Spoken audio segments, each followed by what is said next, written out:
இது போன்ற இலவச திட்டங்களும் இது போன்ற தேர்தலுக்கு முந்தைய அறிவிப்புகளும் தேர்தலை எப்படி எதிரொலிக்கும்?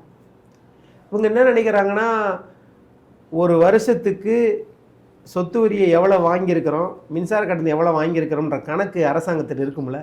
நீங்கள் பாருங்கள், 2000 ரூபாய் சொத்து வரி கட்டினவங்க இன்றைக்கி 6000 ரூபாயிலேருந்து 8000 ரூபாய் கட்டுறாங்க.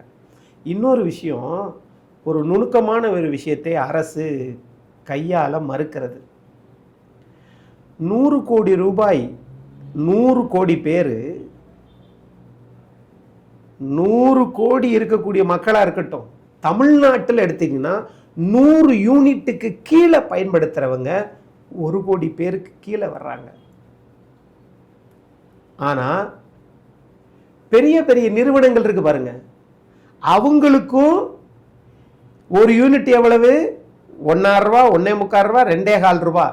நமக்கு ஒரு யூனிட் 2.5 ரூபான்னா பெரிய தொழிற்சாலை ஒரு நாளைக்கு 1 கோடி ரூபாய் சம்பாதிக்கிறாங்கல்ல, அவங்களுக்கு 2.5 ரூபாய் தான், நமக்கு 2.5 ரூபாய் தான். அப்ப அரசு பணக்காரர்களை பணக்காரனாக மாத்துகிறது. ஆனா ஏழைகளிடமிருந்து வரியை உயர்த்தி சுரண்டுகிறது.